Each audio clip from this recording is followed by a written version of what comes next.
하나님 우리 가운데 원하는 것은요, 믿음이에요. 믿음. 주님께서 이미 다 이루셨어요. 우리가 필요한 것을 주님께서 다 예배해 두셨어요. 아브라함은 순종의 함으로 의에 이른 게 아니라 그 믿음이에요. 우리에게 정말 이 시대에 필요한 것은 믿음입니다. 예수님께서 이미 다 이루셨어요. 다 예배해 두셨어요.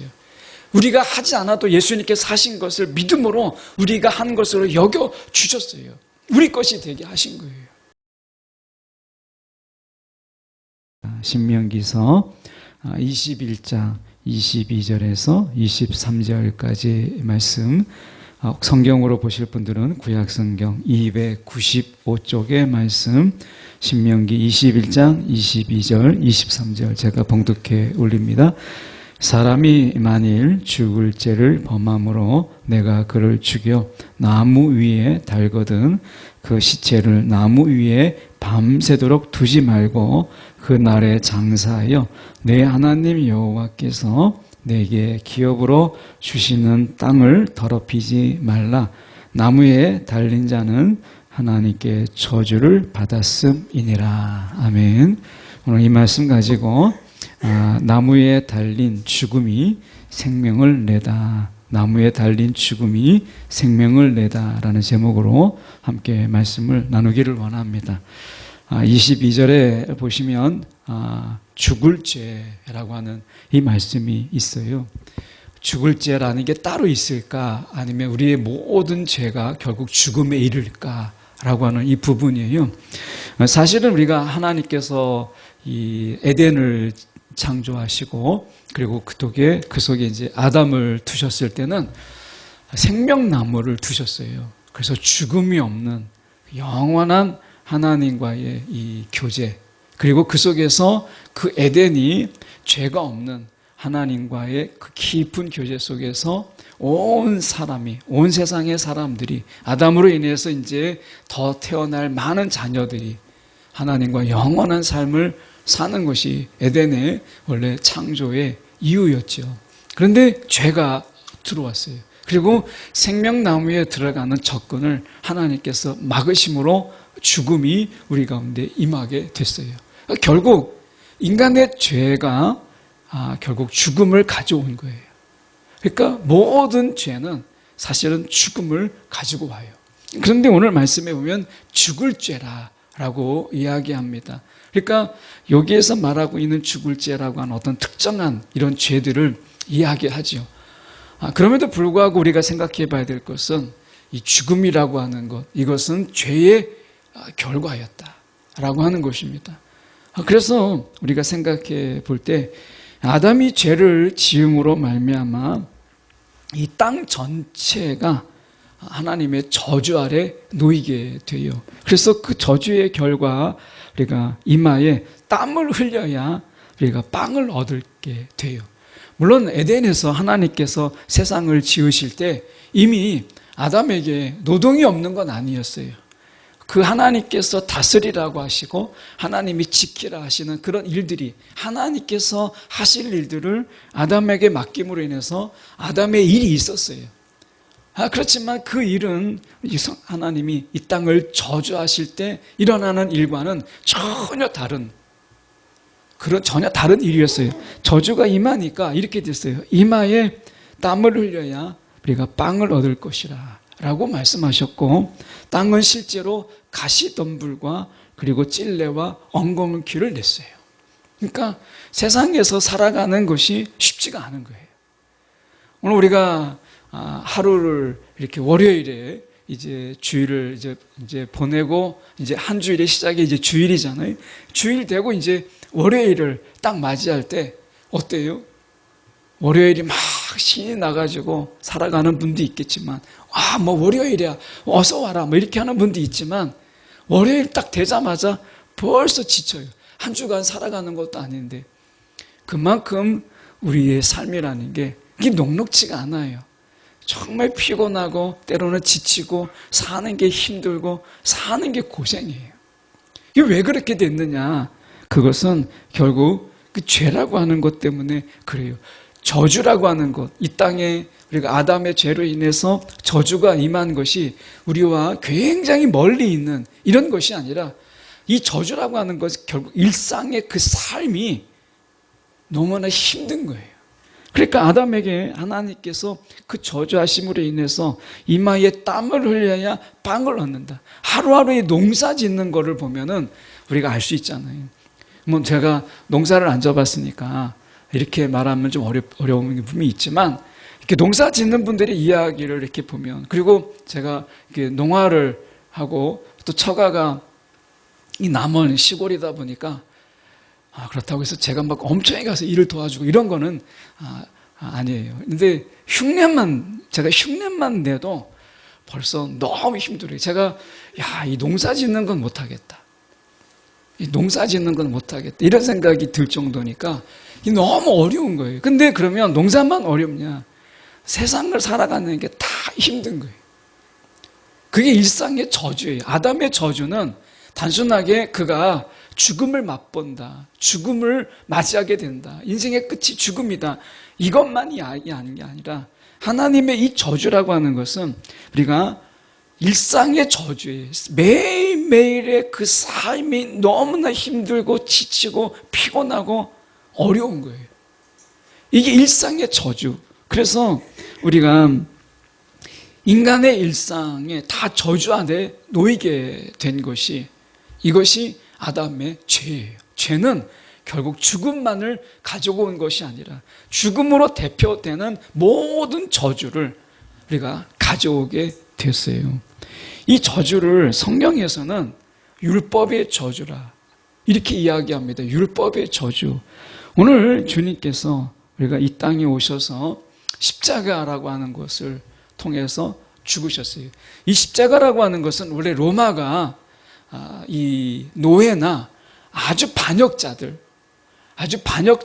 엄하게 다스림으로 인해서 반역하고자 하는 마음들을 다 잠재우기 위해서, 억누르기 위해서 십자가라고 하는 것을 아주 잔혹한 처형으로 한 거예요. 그런데 십자가라고 하는 것이, 예수님이 십자가에 지셨을 때 그 십자가에서 예수님이 온갖 우리가 받을 저주를 다 받으셨는데, 그 대표적인 사건이 무엇이냐면 그게 가시면류관이에요. 자, 가시라고 하는 것이 어디서 왔어요? 성경에 보면 우리가 이 땅을 저주하실 때 가시덤불과 찔레와 엉겅퀴라고 이야기하셨어요. 그러니까 예수님께서 가시면류관을 쓰셨다라고 하는 것은, 그 가시라고 하는 것은 저주의 상징이에요. 왜냐하면 이 땅을 저주하실 때 가시덤불을 내셨거든요. 그러니까 예수님이 그 가시면류관이라고 하는 것이, 저는 손이 작지만 아마 큰 손, 농구 선수들이 하는 손이 굉장히 크잖아요. 그 농구 선수들의 그 한 손가락, 가장 긴 손가락, 중지 정도 되는 그 손가락의 가시예요.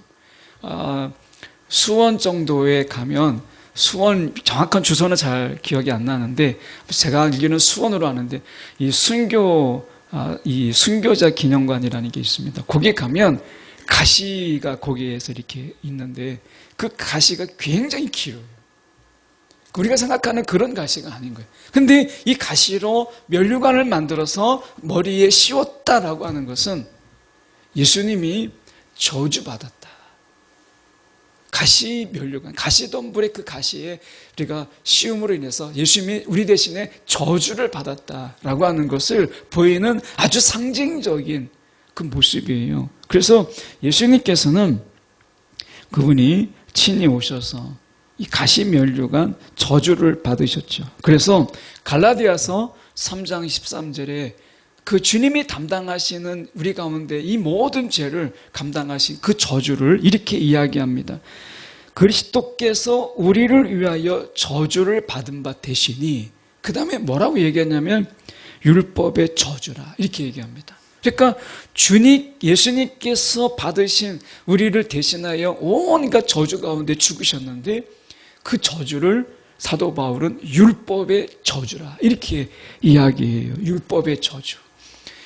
율법의 저주라는 말이 어떤 의미인가라고 생각했을 때 우리가 율법이 원하는 게 뭘까요? 이 세상에서 우리가 율법이라는 말이 좀 어려우면 세상을 살아가는데 여러 규례가 있고 이렇게 해야 된다, 저렇게 해야 된다. 일종의 규칙과 어떤 룰이 있잖아요. 우리가 살면서 착하게 살아야 된다. 아마 우리가 살면서 정말 많이 들었잖아요. 착하게 살아야 된다. 나쁜 짓 하지 말아야 된다. 거짓말 하지 말아야 된다. 이런 것들이 다 보면 일종의 이것도 하지 마라, 저것도 하지 마라. 어렸을 때는 그렇게 하지 말라는 게 너무 많은 거예요. 너무 많았어요. 제가 그 전에 학생 때 하지 말라는 게 많았어요. 만화방에 가지 마라, 당구장에 가지 마라, 이것도 하지 마라, 저것도 하지 마라. 정말 많았잖아요. 근데 요새 이렇게 뭐 요새라기보다는 제가 부목사 때 그 교회에 뭐가 있었냐면 포켓볼이 있었어요. 그 당구대가 있었어요. 그 교회를 새로 건축하고 이제 친교를 위해서 가져온 게 이 당구대였는데 제가 너무 충격을 받았어요.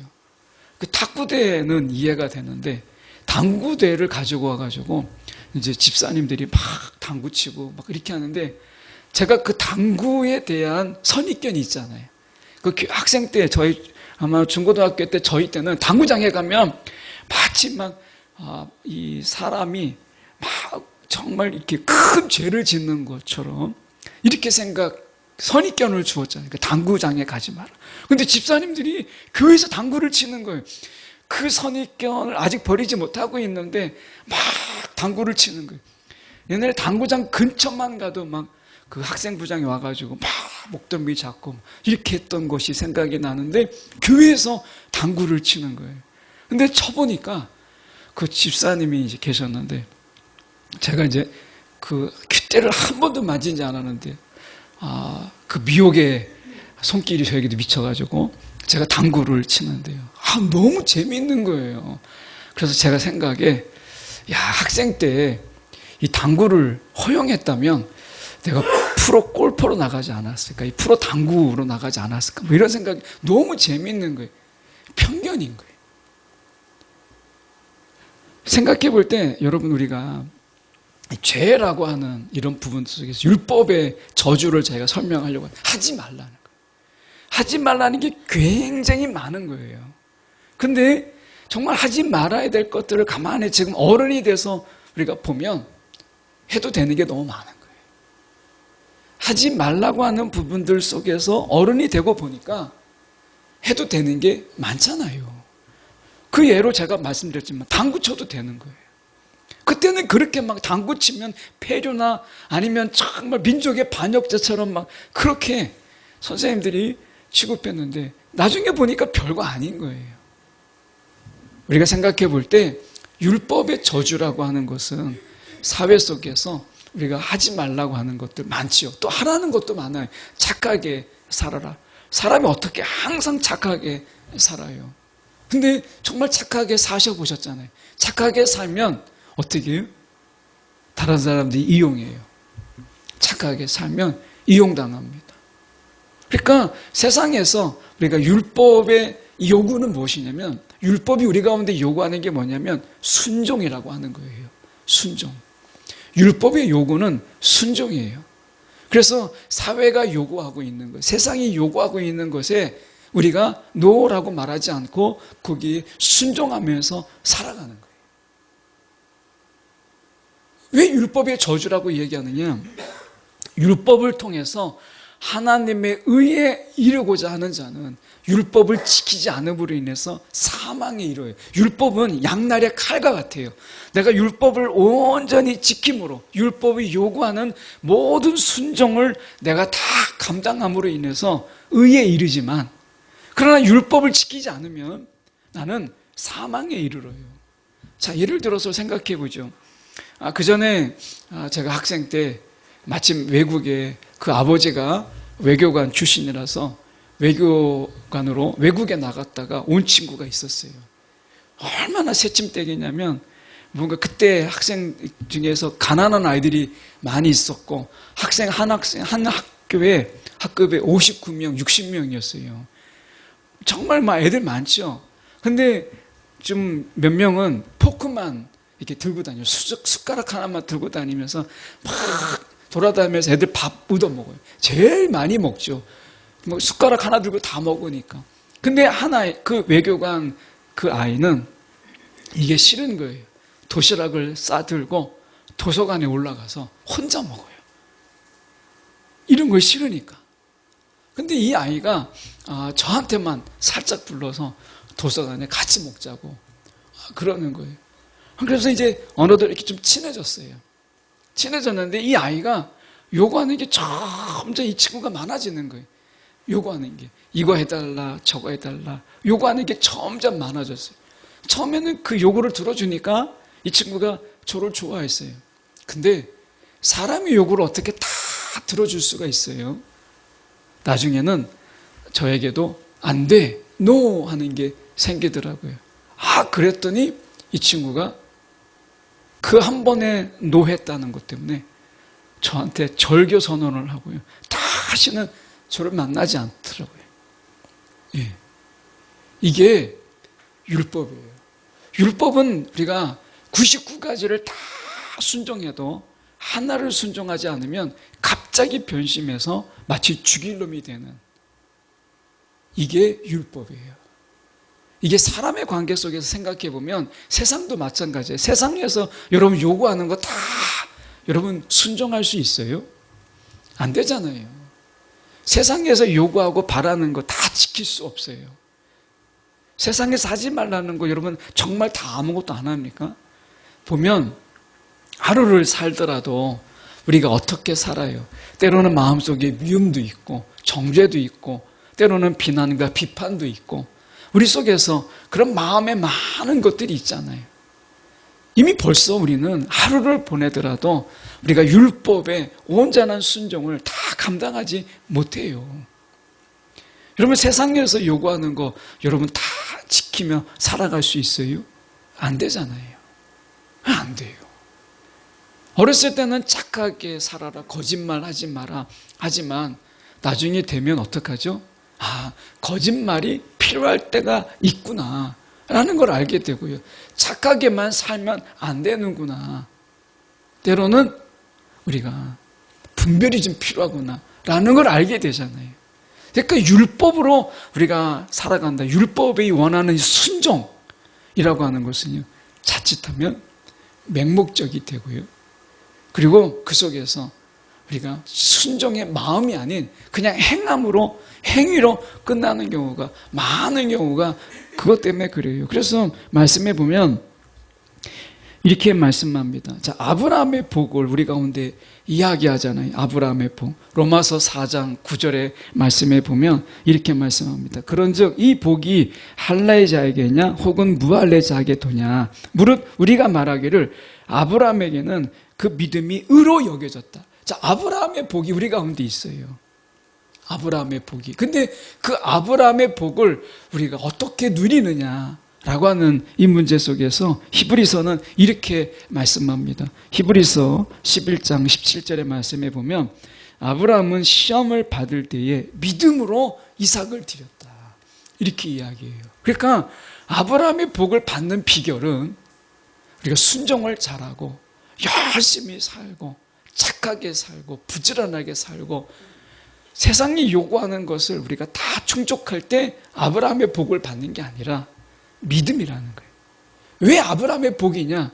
우리가 믿음으로 받는 것이기 때문에 복이라고 이야기하는 거예요. 아브라함의 복은요, 순종의 복이 아니라 믿음으로 받는 복이에요. 이게 아브라함이 우리 가운데 주시는 복이에요. 아브라함의 복이 그런 거라는 거예요. 여러분, 그래서 우리가 세상에서 우리가 바라고 있는 것들, 세상에서 요구하는 것들, 내가 세상에서 많이 이야기하잖아요. 우리가 열심히 살면 된다, 착하게 살면 된다, 부지런하게 살면 된다. 그런데 세상의 요구대로 여러분 열심히 살고 부지런하게 산다고 해서 여러분 우리 가운데 행복이 오고 정말 복이 오나요? 아닙니다. 그렇지 않아요. 하나님이 우리 가운데 주실 때 우리 가운데 이 믿음으로 사는 삶으로 우리를 부르셨어요. 그래서 아브라함의 복은 우리가 순종함으로 받는 복이 아니라 믿음으로 받는 복이에요. 자, 이 부분을 우리가 생각해 볼 때 이렇게 이야기합니다. 고린도후서 5장 21절의 말씀에 보면 하나님이 죄를 알지도 못하시는 이를 우리를 대신하여 죄로 삼으신 것은 우리로 하여금 그 안에서 하나님의 의가 되게 하려 하심이라, 이렇게 말씀하셨어요. 오늘 예수님의 십자가의 죽음, 그 저주를 다 받으신 그 죽음은 율법으로 인해서 끌려다니는 삶, 우리가 율법에 의해서 끌려다니는 삶, 그 저주에, 율법의 저주에 사로잡혔던 우리를 우리 대신에 십자가에서 죽으신 거예요.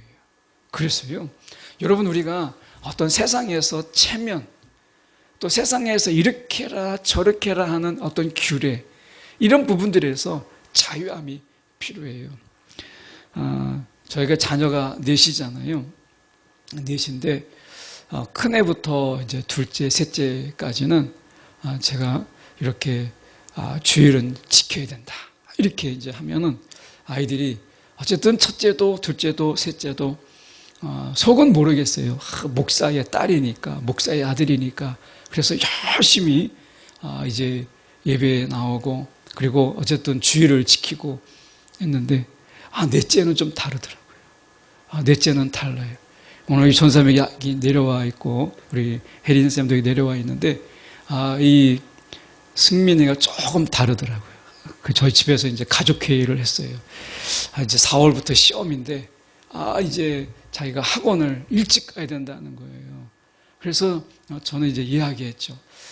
그래도 중고등부 예배가 있으니까 예배를 드리고 가라, 이제 이렇게 이야기했어요. 그랬더니 왜? 목사의 아들이니까 이렇게 나오는 거예요. 그래서 세게 나오더라고요. 그래서 그럼 너는 어떻게 하면 좋겠냐 그랬더니 자기는 일부 예배를 드리고 자기가 학원을 가겠다는 거예요. 그래서 정한 시간에 예배 드리는 게 참 중요한데 이렇게 이야기했어요. 그랬더니 이게 항상 이 무기가 되는 게 집사의 아들은 되고 목사의 아들은 안 돼, 뭐 이렇게 이야기하는 거예요. 그래서 그게 아니라 신앙에 너는 내가 목사의 아들이기 때문에 이런 것보다는 한 번도 그걸 강요한 적이 없다. 근데 너의 신앙으로 결정을 해라 그랬더니 자기가 신앙의 결정이 일부 예배를 드리고 자기가 학원을 가는 게 자기 신앙이라는 거예요. 그래서 너무 고민이 되는 거예요. 그래서 그러면 너 신앙이 아직 너의 믿음은 거기까지니까. 그래서 너의 믿음이 거기까지면 그냥 그렇게 해라, 이렇게 이야기했어요. 그래서 오늘 일부 예배 나와가지고 이제 학원에 갔어요. 여러분, 우리가 이 율법이라고 하는 부분 속에서 분명히 지켜야 될 부분이 있어요. 근데 하나님 우리가 사랑하는데 믿음으로 살아가기를 원하세요. 만약에 제가 이제 자녀에게 율법을 강조했다면, 그래도 내가 목사인데, 그래도 목사의 자녀가, 그리고 다른 집사님들이 그렇게 했을 때, 집사님 그렇게 하면 안 됩니다, 아이들에게 잘해서 아이들이 예배 시간을 잘 지킬 수 있도록 저도 신방 가면서 그렇게 이야기했거든요. 근데 셋째까지는 다 됐는데 넷째는 좀 어렵더라고요. 그래서 너의 믿음이 거기까지면 그렇게 해라 했는데요, 제가 율법의 죄, 율법의 저주에 대해서 생각해 보는 거예요. 여러분, 우리가 때로는 어떤 틀이 있잖아요, 틀. 그래서 그 틀 때문에 요구하는 것, 아직 마음은 아니에요, 믿음이 아니에요. 그렇다면 우리가 그 부분에 대해서 자유함이 필요하다라고 하는 거예요. 근데 그 자유라는 부분이 믿음의 영역 안에서예요, 그 자유가.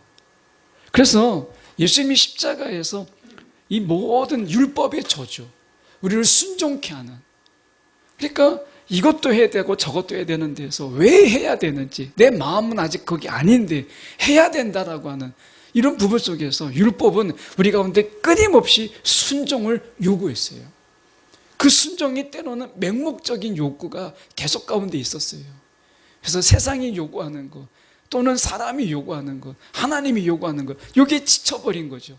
우리가 완벽한 신앙 이렇게 이야기하잖아요, 순종적인 사람. 그래서 그전에도 보면 세상이 요구하는 거 다 들어줘요. 다른 사람들이 요구하는 거 다 들어줘요. 하나님이 요구하는 거 다 들어줘요. 나중에요, 번아웃이 일어나가지고 그 신앙에서 주저앉아 버린 많은 사람들을 저는 주변에서 봐요. 여러분, 우리가 세상을 살아가는데 여러분 가운데 요구하는 것들이 얼마나 많아요. 이래야 된다, 저래야 된다, 그러면 안 된다, 저러면 안 된다, 얼마나 많습니까? 이런 것을 여러분 100% 만족하면서 만족시키면서 여러분 살아갈 수 있어요? 안 돼요. 그걸 왜 저주라고 하느냐? 이 모든 것을 다 내가 응하면서 살아가는 그 삶 속에 기쁨이 없어요. 내가 즐거움이 없어요. 행복이 없어요. 그러면서 나는 병들어가고 나는 죽어가는 거예요. 이게 저주예요. 율법의 저주는 내가 순종을 해나가지만 얻어지는 것은 아무것도 없어요. 그냥 어느 순간에 우울이 찾아오고 공허함이 찾아오고 야, 나는 뭔가 이런 게 찾아오는 거예요. 이게 율법의 저주예요. 율법의 저주. 사단은 우리 가운데 이 세상을 그렇게 아담의 범죄로 인해서 사단은 이 세상을 그렇게 바꿔놓아버린 거예요. 그래서 우리의 삶 속에서 끊임없이 우리 가운데 사단이 요구하죠. 끊임없이 요구해요. 아마 여러분 가운데도 요구할 거예요. 계속해서 아마 거룩한 이름이라는 거룩의 이름으로도 우리 가운데 요구하잖아요. 야, 너 목사인데 너 그래도 되겠어? 너 장로인데 권사인데 이렇게 계속 요구하죠. 그런데 그런 요구 속에서 끊임없이 순종을 요구해요. 근데 그 요구에 내가 부합하지 못하고 부응하지 못하고 거기에 순응하지 못하는 이런 부분도 있잖아요. 그럼 자유가 없는 거예요. 기쁨이 없는 거예요. 그러면서 내가 지쳐버리게 만드는 거죠. 사단의 전략 중에 아주 우리가 너무나 흔히 있는 거 열심이라고 하는 사단의 전략이 바로 그거예요.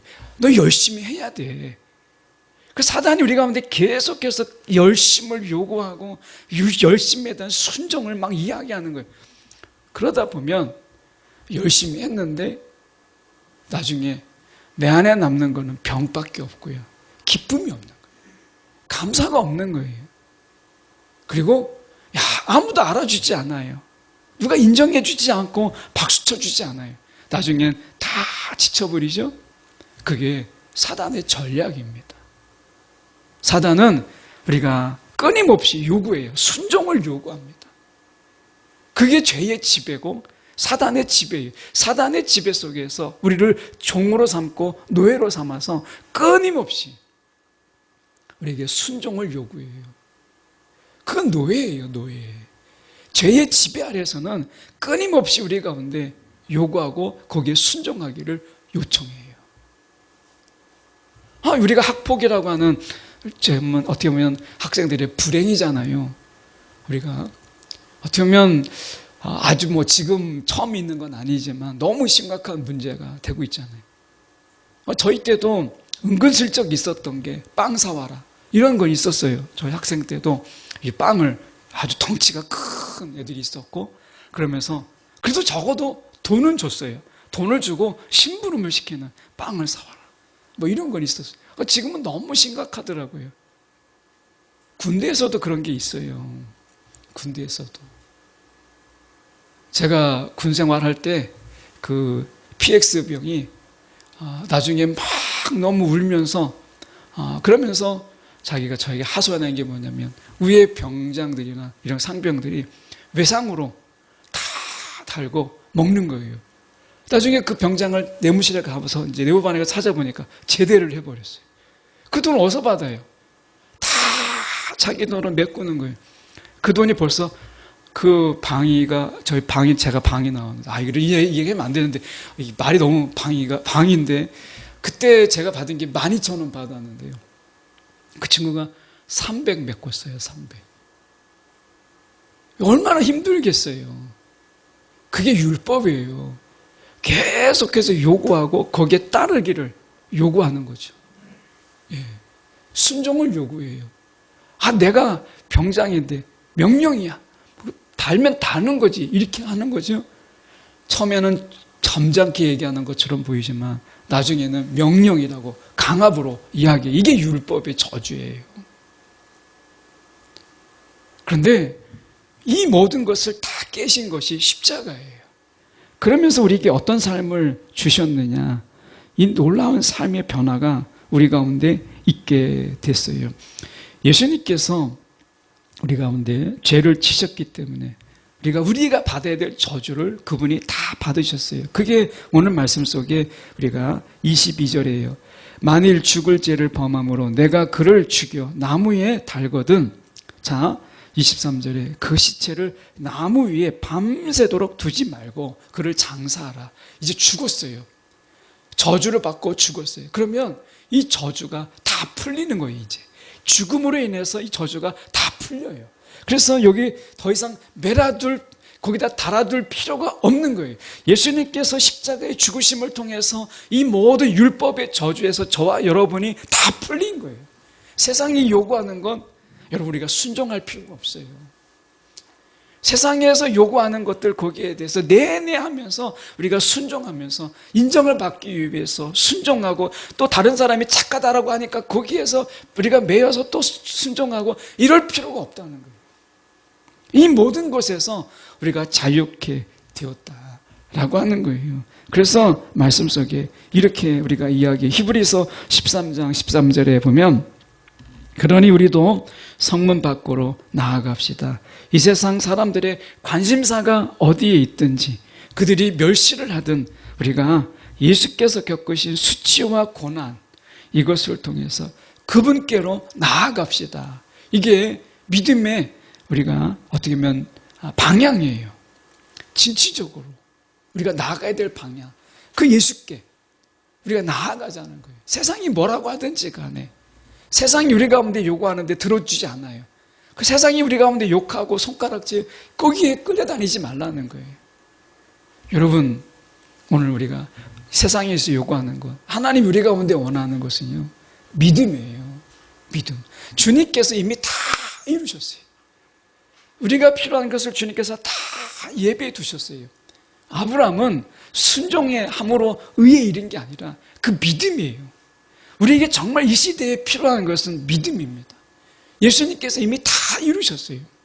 다 예배해 두셨어요. 우리가 하지 않아도 예수님께서 하신 것을 믿음으로 우리가 한 것으로 여겨 주셨어요. 우리 것이 되게 하신 거예요. 여러분 우리가 순종 필요하죠. 근데 믿음이 없는 순종은요 없어요. 믿음이 없는 순종은 없어요. 예, 그건 진정한 의미예요. 믿음이 없는 순종은 순종이 아닌 거예요. 우리가 믿음은 분명히 순종으로 나아가지만 우리가 믿음이 없이 순종으로 나아가는 것은요 그건 종이에요. 그건 노예예요. 그 율법의 저주예요. 이 시대에 필요한 것은 믿음이에요. 믿음. 그래서 우리가 믿음이 없음을 불쌍히 여겨주시고 나에게 믿음을 주시옵소서. 여러분 복을 구할 거라면 믿음을 구하세요. 믿음 안에 복이 있고요. 믿음 안에 형통이 있고 믿음 안에 역사가 있어요. 순서가 잘못되면 일이 그르치잖아요.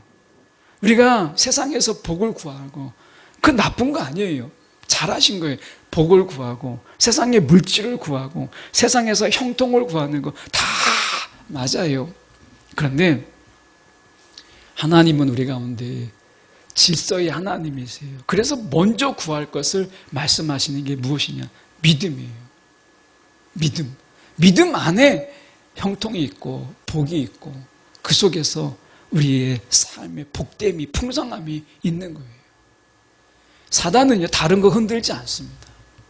사단이 우리 가운데 물질의 복을 주기도 하고요. 사단도 얼마든지 우리 가운데 물질 줄 수 있어요.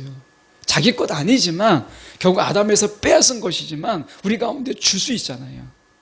근데 사단은 우리 가운데 믿음을 흔들어요. 이 세상에서 믿음을 흔드는 거예요. 예수님이 행하시는 것, 예수님이 이미 이루신 것, 이것을 우리가 믿지 못하게 아직도 저와 여러분이 믿음의 율법의 저주 속에서 순종함으로 살아가도록, 이게 우리 가운데 사단이 하는 일이에요. 믿음을 흔들어요. 그런데 믿음이 우리 가운데 지금 없다는 거예요. 믿음을 구하세요. 예. 믿음 안에 이 모든 것이 이미 이루셨어요. 예수님께서 말씀하셨잖아요. 우리가 지난주에 부활주에 다 이루었다.